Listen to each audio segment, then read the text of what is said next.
जय गुरु जी, शुक्राना गुरु जी। नमस्कार दोस्तों, एक बार फिर आपका अपना प्रिय आरजे आदि कश्यप मुंबईचा मानुस और आपके लिए लेकर आया है आपका मनपसंद प्रोग्राम पॉजिटिव कर्मा। आज है एपिसोड नंबर 398, यानी कि सिर्फ 2 एपिसोड और रहते हैं 400 एपिसोड कंप्लीट करने के लिए। धन्यवाद आप सभी का जो आपने मुझे इतनी आत्मीयता के साथ सुना। आरजे आदि कश्यप मुंबईचा मानुस। दोस्तों, उज्जवल वशिष्ठ एक हमारी बहुत अच्छी दोस्त हैं और जो रोज हमें सुनती हैं, रोज कमेंट्स डालती हैं। उन्होंने एक लेख लिखा है और मैं चाहता हूं कि आपको भी सुनाऊं।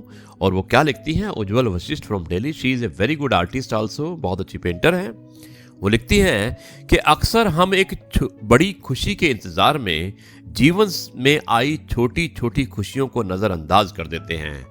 उनका स्वागत कीजिए, क्योंकि बड़ी खुशी का इंतजार ना जाने कितना लंबा हो और जीवन की लंबाई का अंदाजा सिर्फ ऊपर वाले को ही होता है। इसलिए जो भी खुशी आती है, चाहे वो छोटी हो बड़ी हो, आप उसका स्वागत कीजिए। बड़ी खुशी के इंतजार में छोटी खुशी को नजरअंदाज मत कीजिए। यही कहना चाहती हैं उज्जवल वशिष्ठ। क्यों करता है मुसाफिर तू हर मोड़ पर सवाल, यकीन मान रास्ते बनाने वाले ने मंजिल भी बना रखी है। स्वस्थ रहें, मस्त रहें, अपना और दूसरों का ख्याल रखें। शारदा अग्रवाल एक और हमारी बहुत अच्छी दोस्त है जो मुंबई में है और जो नियमित रूप से सुनती है और हमेशा कुछ ना कुछ भेजती रहती हैं। उन्होंने एक लेख भेजा है जो मैं आपको सुनाना चाहता हूँ। शारदा जी, धन्यवाद इस लेख को भेजने के लिए।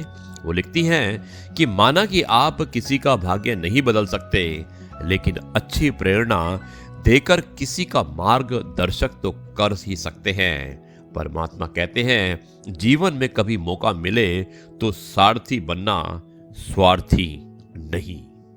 बहुत अच्छा, बहुत ही अच्छा। ये है आपका अपना प्रिय आरजे आदि कश्यप मुंबईचा मानुस। और दोस्तों, आज मैं एक विशेष कार्यक्रम लेके आया हूँ। आरजे आदि विशेष में कुछ अलग हो जाए और जिसका शीर्षक है प्रार्थना। देखिए, हर किसी का एक जीवन में उम्र होती है, एक समय होता है, बचपन होता है, उसके बाद आप जवान होते हैं, उसके बाद आप वयस्क होते हैं और काम काज शुरू करते हैं, और एक समय आता है कि आप रिटायर हो जाते हैं। तो ये आज की जो कविता है जिसका शीर्षक है प्रार्थना, वो रिटायरमेंट की एज जो होती है उसके बाद की एज का है, 60 साल के बाद का।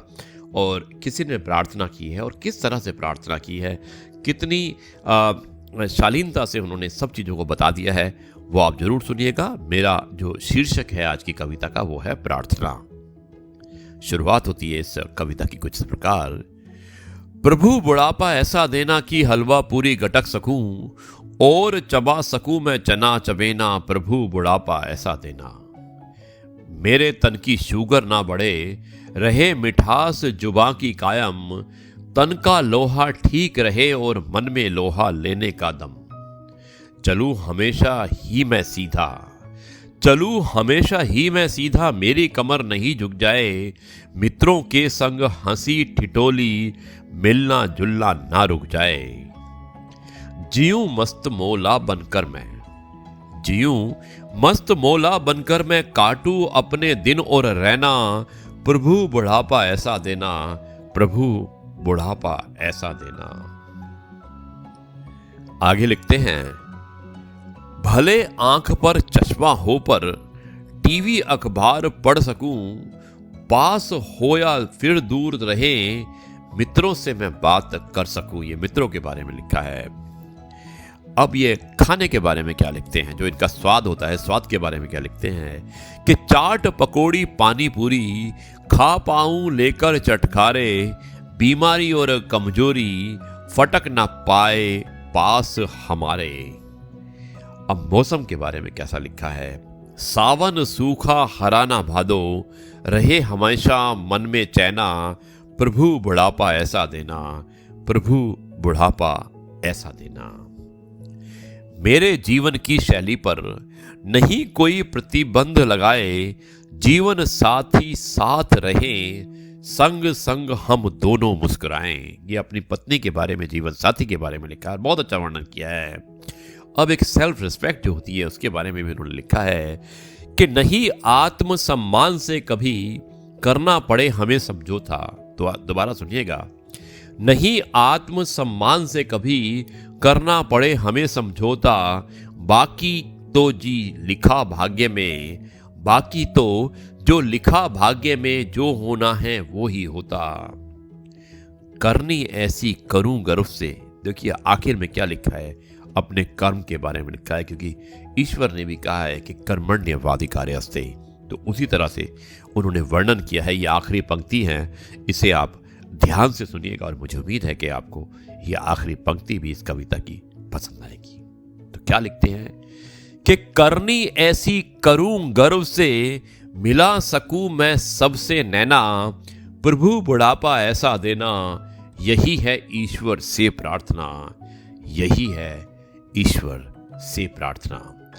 दोस्तों कैसी लगी ये प्रार्थना? एक वृद्ध पुरुष हैं जो 60 साल से ऊपर हो चुके हैं, उन्होंने प्रार्थना की है ईश्वर से कि मेरा जीवन कुछ इस तरह से होना चाहिए। और मुझे उम्मीद है कि जो भी उन्होंने प्रार्थना की है, हर व्यक्ति, हर पुरुष और हर महिला इसी तरह से प्रार्थना करने चाहेंगे जब वो 60 साल की उम्र को पार कर जाते हैं। दोस्तों ये है आपका अपना प्रिय आरजे आदि कश्यप, मुंबईचा माणूस, आपके लिए लेकर आया था आपका अपना मन पसंद प्रोग्राम पॉजिटिव कर्मा। अब मैं इस कार्यक्रम को यहीं पर समाप्त करता हूं और कल आपसे एक बार फिर मुलाकात करूंगा एक नई कहानी, नए किस्से और नई बातों के साथ। तब तक के लिए मैं कहता हूं नमस्कार, जय हिंद, वंदे मातरम, भारत माता की जय, जय जवान जय किसान, जय गुरु जी, शुक्राना गुरु जी।